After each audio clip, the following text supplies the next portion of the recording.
আসসালামু আলাইকুম। সবাই কেমন আছেন? আজকের আলোচনার বিষয়বস্তু হলো রাষ্ট্রপতির পদত্যাগ এবং নতুন রাষ্ট্রপতি কী হবে।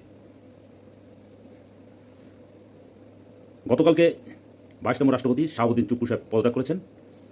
এখন বাংলাদেশের সবচেয়ে সাংবিধানিক সবচেয়ে বড় পদ হলো রাষ্ট্রপতির, সেই পদটি এখন শূন্য। সেই শূন্য পদে ভারপ্রাপ্ত রাষ্ট্রপতি হিসেবে দায়িত্ব পালন করছেন বর্তমান সংসদের মাননীয় স্পিকার মেজর হাফিজউদ্দিন আহমেদ। তিনি বিএনপির ত্যাগী নেতা। তিনি 90-এর আগে জাতীয় পার্টির সরকারের সময় এমপি ছিলেন, এরশাদের মন্ত্রিসভায় ছিলেন। 91-তে স্বতন্ত্র হিসেবে এমপি হয়ে 95-তে বিএনপিতে যোগ দিয়ে সেই থেকে এখনও বিএনপির পরীক্ষিত এক নেতা। তিনি রাষ্ট্রপতির দৌড়ে সবচেয়ে এগিয়ে আছেন। এরপর আছেন মির্জা ফখরুল ইসলাম আলমগীর। তিনিও জাতীয় পার্টির সাবেক এক মন্ত্রীর সন্তান, জাতীয়তাবাদী দল বিএনপির দুর্দিনের কাণ্ডারি। তিনি মহাসচিব। তিনি আলোচনায় বিএনপির বেশিরভাগ নেতাকর্মী চাচ্ছেন মির্জা ফখরুল ইসলাম আলমগীর পরবর্তী রাষ্ট্রপতি হোক। সুদীজন বিভিন্ন মহল থেকে সবচেয়ে বেশি নাম উচ্চারণ হচ্ছে এবং যোগ্য হিসাবে মির্জা ফখরুল ইসলাম আলমগীরের নাম পরবর্তী রাষ্ট্রপতি হিসেবে। আরও আছেন খন্দকার মোশাররফ হোসেন, বর্ষিয়ান রাজনীতিবিদ, সাবেক সফল মন্ত্রী খন্দকার মোশাররফ হোসেন। কিন্তু তিনি বয়সের বারে এখন শারীরিকভাবে কতটুকু সক্ষম সেটাও ভাবনার বিষয়। তিনিও আলোচনায় টেবিলে আছেন। আর আছেন ডক্টর মঈন খান। তিনি স্বচ্ছ রাজনীতিবিদ হিসাবে, ভদ্র হিসাবে বাংলাদেশের সমাদৃত। তিনিও আছেন অন্যতম আলোচনায় রাষ্ট্রপতি হিসাবে। পরবর্তী আরেকজন আছেন সংস্থা মন্ত্রণালয়ের সাবেক সচিব গনি সাহেব। তিনিও আছেন, কিন্তু তার রাষ্ট্রপতি হওয়ার সম্ভাবনা খুবই মনে কম। আরেকটি পক্ষ বিভিন্ন মহল থেকে ডক্টর ইউনূসের নামও রাষ্ট্রপতি হিসাবে দেখছেন, কিন্তু ডক্টর ইউনূস মনে হয় না এই সরকার তাকে রাষ্ট্রপতি দিয়ে কোনো বিপদের ঝুঁকি নেবেন তিনি। তবে সবচেয়ে বড় কথা হলো বিএনপির রাষ্ট্রপতি কে হবে পরবর্তী।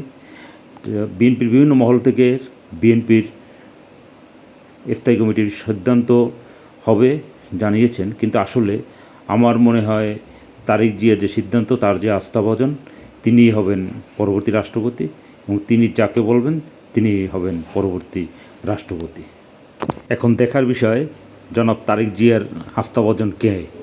যিনি তারেক জিয়ার আস্থাভাজন, তারেক জিয়া যার উপরে বিশ্বাস রাখবেন, যার উপরে আগামী নির্বাচনে 5 বছর পর যে নির্বাচন হবে সেই নির্বাচনে যার অধীনে সংসদ নির্বাচন হবে, যার এতে উপকার হবে দল দেশ, সেই রকম কাউকে তিনি রাষ্ট্রপতি হিসেবে বানাবেন।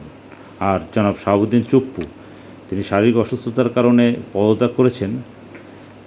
তার নামে বিভিন্ন জায়গা তার গ্রেপ্তারের দাবি, বিচারের দাবি উঠেছে। ভবিষ্যতে বলে দেবে তার বিচার এই সরকার করবে কি করবে না সেটা ভবিষ্যতেই দেখতে পারবো। তবে শাহাবুদ্দিন চুপ্পু বাংলাদেশের ইতিহাসের অন্যতম এক রাষ্ট্রপতি, ভাগ্যবান না সৌভাগ্যবান রাষ্ট্রপতি বলা যায়।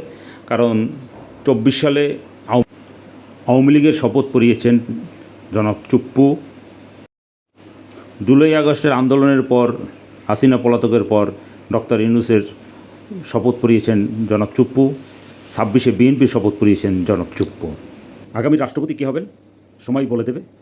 তবে মেজর হাফিজ, জনাব ফখরুল ইসলাম আলমগীর, খন্দকার মোশাররফ, মঈন খান, যেই হোক না কেন আমাদের দেশবাসীর প্রত্যাশা থাকবে রাষ্ট্রপতি যেন পুতুল রাষ্ট্রপতি না হয়। আগামীতে যেন রাষ্ট্রপতি আরও একটু শক্তিশালী, আরও একটু ক্রিয়াশীল রাষ্ট্রপতি হয়। বিগত 90-এর পর থেকে যত রাষ্ট্রপতি হয়েছেন সব রাষ্ট্রপতি হয়েছেন নামে বাংলাদেশের সবচেয়ে সাংবিধানিক বড় পদ, কিন্তু মনে হয়েছে কোনো প্রধানমন্ত্রীর পিএসের মতো তার আচরণ ছিল। আমরা এরকম রাষ্ট্রপতি চাই না। আমরা চাই স্বাধীনতার পর থেকে যে রাষ্ট্রপতিগুলো হয়েছে, জিয়া, এরশাদ, যারা ক্ষমতা ছিল, যাদের কথার দাম ছিল, ওরকম না হলেও যেন রাষ্ট্রপতি দেশের সবচেয়ে বড় পদ যেন সম্মানিত থাকেন এবং তার যেন ক্ষমতা আরও একটু বৃদ্ধি পায়। আমরা প্রত্যাশা করব দেশে একজন নতুন রাষ্ট্রপতি পাবো, যার ভিতরে দেশপ্রেম থাকবে, যার মাধ্যমে দেশ জনগণ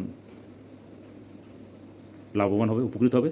এই প্রত্যাশা রেখে রাখছি। আল্লাহ হাফেজ।